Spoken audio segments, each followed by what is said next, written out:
स्वागत है आप सभी का आपके अपने YouTube channel Vinod in the point में।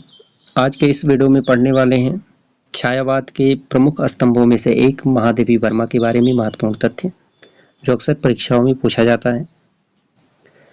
इनका जन्म 26 मार्च 1907 ईस्वी फर्रुखाबाद में हुआ था। मृत्यु 11 सितंबर 1987 प्रयागराज इलाहाबाद में। इनके पिता का नाम था गोविंद प्रसाद वर्मा, विद्वान विचारक थे। माता का नाम था हेम रानी देवी। पति का नाम था डॉक्टर स्वरूप नारायण वर्मा। महादेवी वर्मा जी की जो प्रमुख रचनाएं हैं अक्सर परीक्षा में पूछी जाती हैं रचनाओं से संबंधित। इन्हें आधुनिक मीरा के नाम से जाना जाता है। आधुनिक युग के मीरा के नाम से महादेवी वर्मा को जाना जाता है। इनकी काव्य कृतियां हैं निहार, रश्मि, नीरजा, सांध्यगीत, दीपशिखा और यामा। यामा पर इन्हें जो है ज्ञानपीठ पुरस्कार प्राप्त हुआ और निहार की भूमिका अयोध्या सिंह उपाध्याय हरिऔध ने लिखी थी। ये भी प्रश्न पूछा जाता है। निहार इनका प्रथम प्रकाशित काव्य संग्रह है। इसमें संसार की नश्वरता से संबंधित गीत है। इसमें वेदना तथा करुणा की प्रधानता है, महत्वपूर्ण है। रश्मि में आत्मा परमात्मा से संबंधित आध्यात्मिक गीत है। इस संकलन में महादेवी जी का रहस्यवाद शुद्ध रूप से प्रकट हुआ है। नीरजा कवित्री की जीवन दृष्टि का विकसित रूप इस संग्रह के गीतों में व्यक्त है। निहार, रश्मि और नीरजा से संबंधित ये महत्वपूर्ण तथ्य हैं। सांध्य गीत में उनके प्रेमी हृदय की प्रिय से मिलने की आतुरता दिखाई देती है। दीपशिखा में दीपशिखा रहस्य भावना प्रधान गीतों का संग्रह है।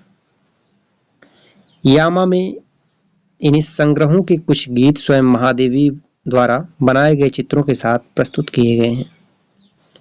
सप्तपर्णा, ये प्रश्न पूछा गया है महादेवी वर्मा के किस रचना में ऋग्वेद के मंत्रों का वर्णन किया गया है, तो सप्तपर्णा में किया गया है।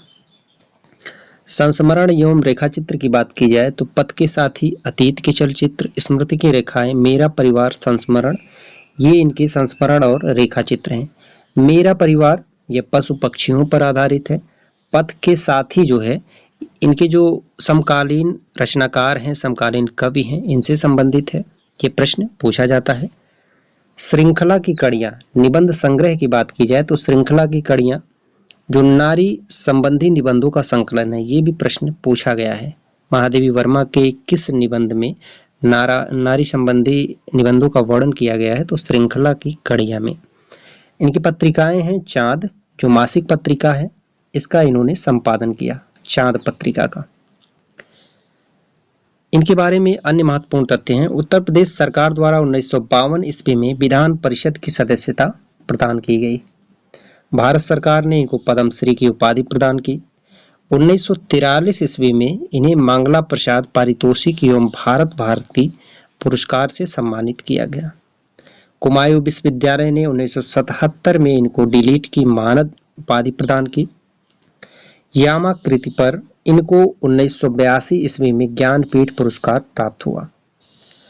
1988 में उन्हें मरणोपरांत पद्म विभूषण से सम्मानित किया गया। ये थे महादेवी वर्मा जी से संबंधित कुछ महत्वपूर्ण तथ्य। मिलते हैं अगले वीडियो में कुछ नए तथ्यों के साथ। तब तक के लिए नमस्कार।